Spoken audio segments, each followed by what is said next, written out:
একরামুল বাগানী এবং মোফাক্করুল ইসলাম সহ যে 52 জন যে মোথাবাড়ি এবং সুজাপুরের যে আন্দোলন এসআইআর বিরুদ্ধে আন্দোলনের জন্য যাদেরকে গ্রেপ্তার করে রাখা হয়েছে তাদেরকে মুক্তি দিতে হবে এবং নিঃশর্ত মুক্তি দিতে হবে। আজকে এসআইআরকে ভাঙিয়ে সরকার ক্ষমতায় এসেছে, কাজে সেখানে কিছু মানুষ প্রতিবাদ তো করবে, প্রতিবাদ করার তার অধিকার, সাংবিধানিক অধিকার, ভারতবর্ষের সংবিধান তাকে এই অধিকার দিয়েছে।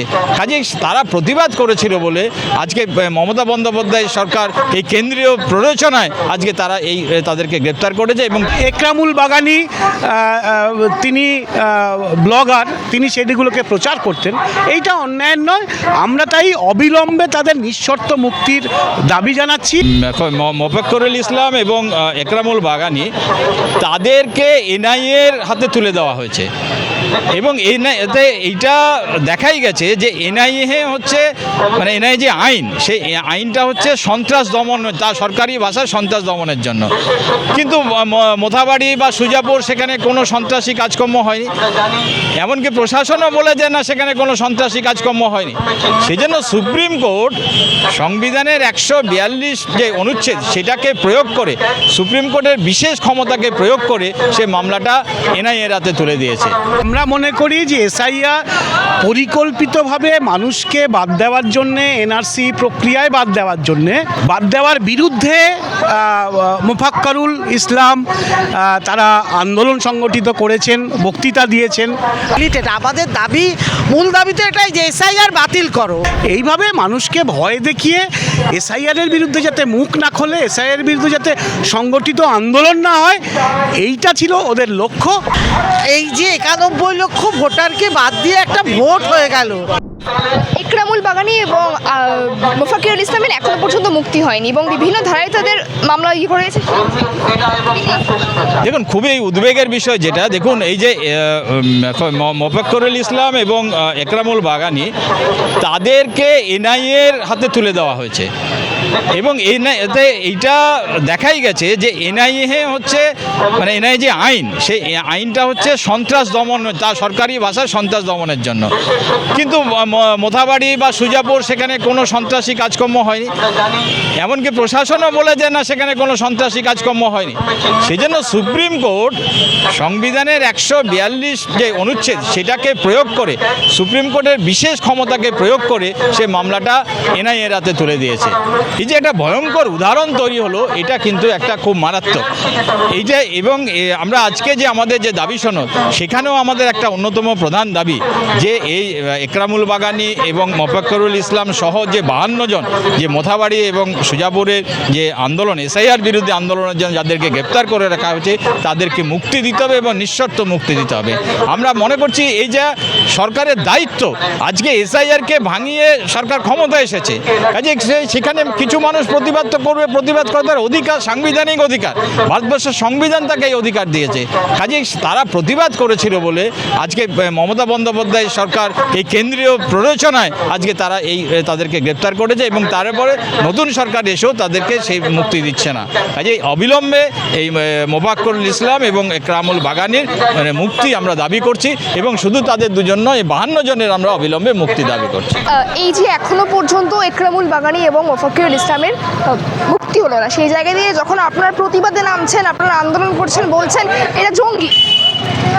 না, আমরা ওরকম জঙ্গি মনে করি না। আমরা মনে করি যে এসআইআর পরিকল্পিতভাবে মানুষকে বাদ দেওয়ার জন্যে, এনআরসি প্রক্রিয়ায় বাদ দেওয়ার বিরুদ্ধে মোফাক্করুল ইসলাম তারা আন্দোলন সংগঠিত করেছেন, বক্তৃতা দিয়েছেন।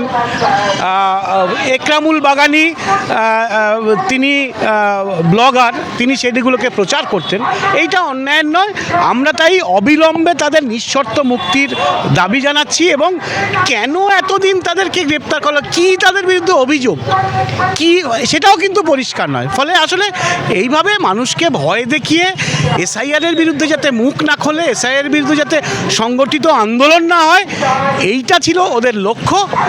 কিন্তু আমরা এপিডিআর এবং আরও বিভিন্ন সংগঠন এসআইআর নিয়ে আপনারা বারংবার প্রতিবাদ জানিয়েছেন, সেই জায়গায় দাঁড়িয়ে ভোট হয়ে গেল, ভোটের পর নতুন সরকার গঠন হলো, বিজেপি সরকারে এলো এবং বিজেপি সরকারে আসার পর দেখতে পাচ্ছি বিভিন্ন জায়গায় দাঙ্গা মারপিটের চিত্র। হ্যাঁ, আমরা সেই এসআইআরে প্রায় 60 লক্ষ মানুষকে বাদ দিয়ে নির্বাচন হয়ে গেল, অভূতপূর্ব নির্বাচন। যারা সকাল থেকে সন্ধে পর্যন্ত ঘাম ঝরিয়ে ফসল ফলান, যারা কারখানায় অক্লান্ত পরিশ্রম করে জিনিসপত্র বানায় আমাদের জন্যে, তাদের দুটো কাগজ নেই, এই অজুহাতে তাদেরকে বাদ দেওয়া হলো, এইটা অভূতপূর্ব। নাগরিকত্ব একটা কাগজ নয়, নাগরিকত্ব তার শ্রম, তার ঘাম, কতটা সম্পদ তৈরি করছে, এগুলো নির্ণায়ক। দুটো কাগজ নির্ণয় করতে পারে না আমি এদেশের নাগরিক কি নাগরিক নয়।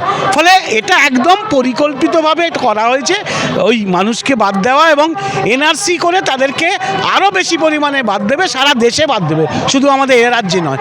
ফলে তাদের বিরুদ্ধে যে লড়াই, যে প্রতিবাদ, সেই প্রতিবাদের সঙ্গে আমরা আছি এবং এই নির্বাচনের পরে ডিলিটেড যারা, তাদেরকে নিয়েও আমরা আন্দোলন সংগঠিত করার ভাবছি, তার প্রস্তুতি তোড়জোড় শুরু হয়েছে। অ্যাডজুডিকেট যাদেরকে ঝুলিয়ে রাখা হয়েছে তাদেরকেও অবিলম্বে তালিকায় ফিরিয়ে আনার দাবি আমরা করছি এবং এটা নিয়ে আমরা ডেপুটেশনেও লেখা আছে যে তাদেরকে অবিলম্বে ভোটার তালিকায় তাদেরকে নাম তুলে দাও, এইটা আমাদের দাবিপত্রেও আছে। দিদি, আজকে আপনারা রাজপথে প্রতিবাদ জানাচ্ছেন, শুধু আজকে নয় বারংবার প্রতিবাদ জানিয়েছেন, যেভাবে মোফাক্কিরুল ইসলাম এবং একরামুল বাগানী এখনো পর্যন্ত মুক্তি পায়নি। মুক্তি পায়নি কারণ আপনারা তো বুঝতেই পারছেন পুরো ব্যাপারটাই একদম প্রি প্ল্যান্ড এবং ষড়যন্ত্র। এসআইআর নিয়ে কোনো রকম কোনো কথা সরকার বলতে দেবে না, রাষ্ট্র চায় না। এবং এখন ডাবল ইঞ্জিন সরকার হওয়াতে এটা তো আরও সুবিধাজনক হয়ে গেল যে আর এসআইআর নিয়ে মানুষ কথা বলতেই যাতে ভয় পায়। এই যে 91 লক্ষ ভোটারকে বাদ দিয়ে একটা ভোট হয়ে গেল, তো তাতেও কেন্দ্রীয় সরকার, রাজ্য সরকার, সংসদীয় দল কারোর কোনো মাথা ব্যথা রইল না। আর আজকে যদি ক্ষমতায় চলে এসে বিজেপির পক্ষে সেটা তো আরও সহজ। ফলত এসআইআর নিয়ে 91 লক্ষ ভোটার যে ডিলিটেড, আমাদের মূল দাবি তো এটাই যে এসআইআর বাতিল করো। লোকজন বলছে যে কেন এখন এসআইআর বাতিল, প্রশ্ন তো অনর্থক। না, আসলে অনর্থক নয়। আমরা জানি কৃষি বিল কীভাবে রিপিল করা হয়েছিল, ফলে এই এসআইআর বাতিলের দাবি আমাদের চলবে। এবং আজকে মানুষ এই 91 লক্ষ মানুষ ডিলিট হওয়ার পরে মানুষ কিন্তু বুঝতে পারছেন যে বিপদটা কতখানি, কিন্তু কোনো করার নেই এরকম নয়। রাস্তায় নামলে এই এসআইআরও বাতিল করা যাবে এবং আমরা সেই চেষ্টা চালিয়ে যাব। শেষ দিন অবধি আমরা বলবো এসআইআর বাতিল করো। অনেকেই বলছেন যে এই যে এসআইআর বাতিল নিয়ে আপনারা এত প্রতিবাদ করছেন, সরকারের ভোট হয়ে গেল, নতুন সরকার গঠন করা হয়ে গেল, তবুও যাদের নাম বাদ চলে গেছে তাদের নাম এখনো পর্যন্ত কি করা হবে তাদেরকে ঠিক করা হয়নি। এদের হ্যাঁ, এটা দিয়ে মাথা ব্যথা নেই তো, কারণ ট্রাইব্যুনাল আপনারা দেখুন, একটা গোটা রাজ্য জুড়ে একটি ট্রাইব্যুনাল হয়েছে জোকায়। দূর দূরান্তরে গ্রামের থেকে লোকজন, তারা গরিব মানুষ, তারা কিভাবে জোকায় আসবেন? হিয়ারিং হচ্ছে অনলাইনে, অনলাইন ব্যাপারটা কজন মানুষ বোঝেন আমাদের দেশে? তো সেটা যাতে জানেনই না তাদেরকে দেওয়া হচ্ছে অনলাইন। আপনারা দেখেছেন যে এই যে একজন ট্রাইব্যুনালের একজন জাজ যে রিজাইন করলেন, সেক্ষেত্রে বলাই হচ্ছে যে জাজেরা, যেহেতু বয়স্ক রিটায়ার্ড জাজেরা, এরা অনলাইন ব্যাপারটা একদম বুঝতে পারছেন না। এদের পক্ষে খুব মুশকিল হচ্ছে অনলাইনে কোনো জাজমেন্ট দেওয়া, কারণ এরা লিখিতভাবে দিয়ে অভ্যস্ত, ফলে এরাই পাচ্ছেন না। এরা আমাদের সমাজের সর্বোচ্চ শিক্ষিত মানুষ, সুপ্রিম কোর্টের জাজেরা। তো তারপরে আমরা কি করে আশা করবো বলুন তো, সাধারণ এই গরিব কুর্ব খেটে খাওয়া, আধপেটা খাওয়া এই গ্রামের মানুষগুলো অনলাইনে তারা আসলে এগুলো সবটা ফাঁদ, মানুষকে বেনাগরিক করার ফাঁদ। যে যা পদ্ধতি প্রথম থেকে যা ডকুমেন্ট চাওয়া হয়েছে, আধার কার্ড চলবে না, ভোটার কার্ড চলবে না, রেশন কার্ড চলবে না, যা চাওয়া হয়েছে সব বলা হয়েছে, সবটা দেখে প্রথম থেকেই তো বোঝা গেছিল যে এটি আসলে এনআরসি করা হচ্ছে এবং বেনাগরিক করার চক্রান্ত। ফলত সেই জন্যই আজকে যা করা হচ্ছে তারপরে সেটাও সেই চক্রান্ত। ফলে এর বিরুদ্ধে লড়াইটাই জারি থাকবে এবং রাস্তার লড়াই, আমরা এই লড়াইয়ে আছি এবং ভবিষ্যতেও থাকবো, এই লড়াই জারি থাকবে। একরামুল বাগানি এবং মোফাক্কিরুল ইসলাম এখনো পর্যন্ত মুক্তি পায়নি।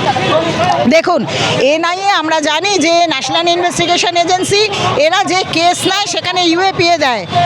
খুব ভালো যে ইউএপিএ দেননি, কিন্তু এই যে মানে ভোটের পরবর্তী যে নতুন রাজ্য সরকার এসছেন, তাদের উচিত যে কারা প্রকৃত দোষী তাদের খুঁজে বার করে এই যে সাধারণ মানুষ যাদেরকে দিয়ে করানো হয়েছে এদের অবিলম্বে মুক্তি। আপনারা জানেন যে আমাদের দেশের রাজনৈতিক বন্দীরা 40 থেকে 42 জন রাজনৈতিক বন্দী আছে এবং তারা বিভিন্ন অঞ্চলে বিভিন্ন পশ্চিমবঙ্গের জেলে ছড়িয়ে আছেন। তাদের যদি আপনারা দেখেন যে 14 বছর পরেও মুক্তি হয়নি, তাদের জামিনটুকু হয়নি। দুজন মহিলা সহ কল্পনা মাইতি এবং ঠাকুরমণি হেমব্রম, এরা দুজন রাজনৈতিক বন্দী, এদেরকে একটা বেল পর্যন্ত দেওয়া হয়নি। এপিডিআর এদের সঙ্গে এই 14 বছর ধরে লড়ছে এবং এই সংস্কৃতির বিরুদ্ধে কথা বলবে। আমরা যে কোনো রাজনৈতিক বন্দীর নিঃশর্ত মুক্তি দাবি করছি আমাদের এই মিছিল থেকে।